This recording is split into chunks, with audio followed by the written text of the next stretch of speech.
Clay Putoff, what up, my man? Should the Broncos trade pick number 9 for Stephon Gilmore? What do you think?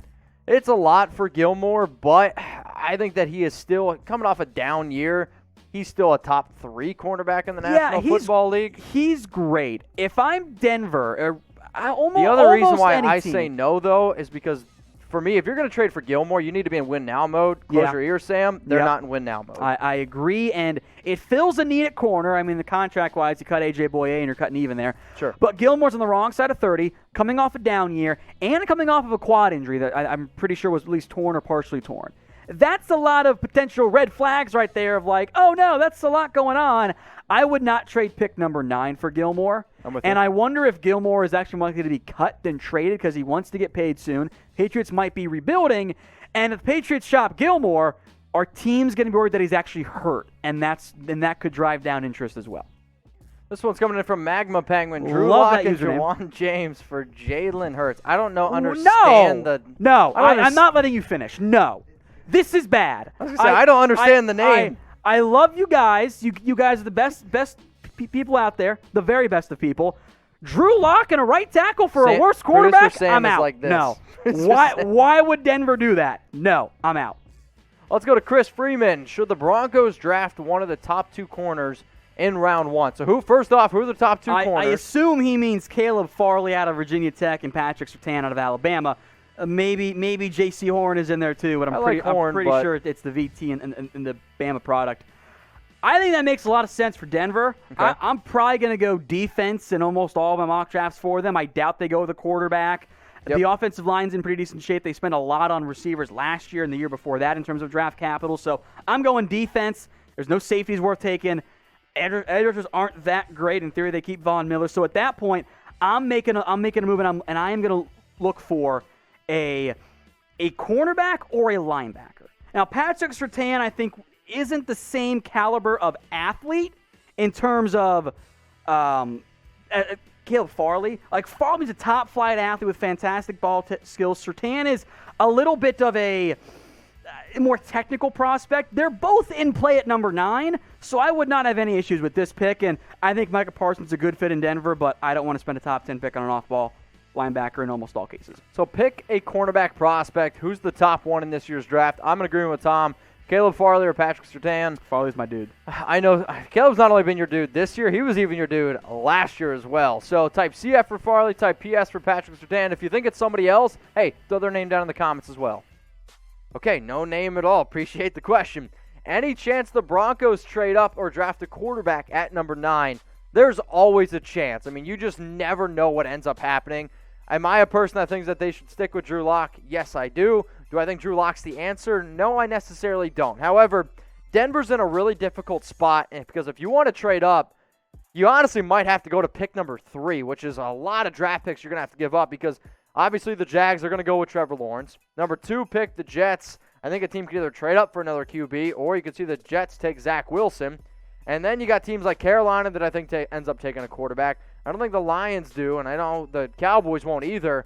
But if the Broncos really want to go up and get their guy, they're going to have to give up a lot of picks. I'm team wait. I know somebody just asked about being in the no-fly zone. If you get Caleb Farley at number 9, that would fit absolutely perfect for what the Broncos are trying to do.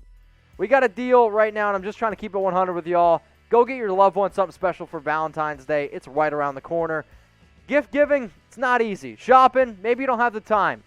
This is why you trust the professionals. Pro Flowers, they're going to hook you up with an awesome deal. If you want an awesome bouquet of flowers, do it. Don't be the random guy that's walking on the street trying to pick out daisies and random flowers and put them in a vase. She ain't going to like it. Pro Flowers, they got awesome bundles of flowers. Maybe she's got a sweet tooth. Maybe she wants some chocolate. We got the hook up there as well. Charcuterie boards. Spell it? Have no idea. Luckily, I don't have to spell it to be able to get it. Chatsports.com/flowers. That's easy to spell, and it's easy to remember. Also, macaroons. Who doesn't like macaroons? If you don't like macaroons, I don't trust you, period. 15% off. Gifts, flowers, chocolates. We got it all here. Valentine's Day coming up. Get your loved one something special, and if you see something that you like on the website, say, hey, babe, we'll get it. We'll share it. Chatsports.com/flowers. 15% off gifts and chocolates and all that good stuff. Rick Adams. Okay, we got Brian Greasy, #NFL. Interesting. Think the Broncos should trade Drew Lock and Von Miller for Watson. What do you think? If the Houston Texans are willing to do that trade, yes, you absolutely do it. It's just not going to happen. I mean, there's just not enough trade value. If you want to do Von Miller, Drew Lock, throw in probably another 2 first-round picks and 2 second-round picks, that probably piques the Houston Texans' interest a little bit more. But if I'm Houston, I'm sorry, it's going to hurt your ears, Bruce Sam. I don't want Drew Lock in my football team. I'd rather just draft a quarterback. Okay, I like it, Sam. So from a scale from 0 to 100, how good is Drew Lock? So you guys have played Madden before, right? That's how I want this question to go. Imagine you're the creators of Madden, right? Heck, NCAA football's coming back. I'm hyped. What would Drew Lock's rating be from a scale from 0 to 100? Go down in the comments section. Let me know. I'm curious what y'all have to say. And I don't know what your name is. Six-ish draft stock went up the most after the Senior Bowl. Slash, that's right. It's All right, Slash. All right, that's actually clever. I think the biggest two guys, I'll give you one offense, one defense. I did a video, by the way. It's on the channel. It's just Senior Bowl winners and losers.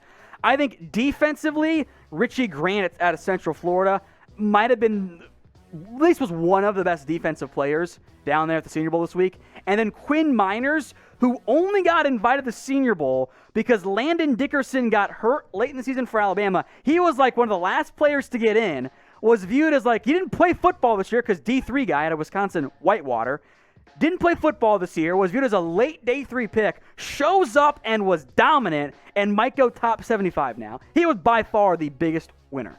So if you guys want to get your questions featured during our NFL Live mailbags, you got to join us live. We go live every single Monday and Wednesday, 4 p.m. Eastern Time, 1 p.m. Pacific. So hit the big red button underneath the video that you see, or if you can't find the big red button, you can also just go to youtube.com/JadSportsTV, click the sub button there. But turn on those notifications, that way you don't miss our live shows. And we're also dropping new live shows dropping new shows on the channel every single 3 hours, so please don't miss it. Speaking of friends here, Shanab, that's my dude. How can Denver rebuild the no-fly zone? I'll say step one, you got to figure out a way to keep Justin Simmons. Justin Simmons is going to be the top free agent. You got to figure out a way to get some other top cornerbacks as well, but creating the no-fly zone is not going to be an easy thing to do. I'll say you got to start by bringing back arguably your best defensive player. That's Justin Simmons. Let's go to Cheater Jultex. Can the Broncos get Lavonte David? Absolutely they can. It's really curious to see what the Tampa Bay Buccaneers are going to do. Do they decide to try to keep a guy like Lavonte David? Do they try to keep a guy like Shaq Barrett? Do they try to keep both? I think Lavonte David is one of the most underrated linebackers in all of football. If they don't have Von Miller, then yes, you're going to see a bigger player that they're going to go after as an edge rusher. I would actually say Shaq Barrett fits more than Lavonte David, but there's going to be a lot of teams going after David. He's one of the best linebackers in all of football. Christopher, top 3 sophomore receivers next year outside of Justin Jefferson. Well, then I guess I'm just going to go with CeeDee Lamb. I'm going to go with Henry Ruggs, and I'm going to go with Jerry Jeudy. It's probably not the sexy pick there. Henry Ruggs, I could see potentially not working out. I would also go with a guy like Brandon Ayuk. I'm not a big believer in Jalen Reagor. Michael Pittman, depending on who plays quarterback there, I thought he did a great job this past season, but definitely some options. Claypool had a great year as well, but definitely my top 2 is going to be CeeDee Lamb and Jerry Jeudy. Matthew Frey, where will Fitzmagic end up in the offseason? It's a great question. I'm trying to figure out whether or not he can be a starter or not. I actually think the logo that you have, the Denver Broncos, could actually make some sense if a guy like Drew Lock doesn't end up working out. I don't think he ends up staying with, the Miami Dolphins. Also potentially the Chicago Bears if they don't hit anyone in the draft. There's a lot of options, but Fitz is definitely a tough person to put my finger on.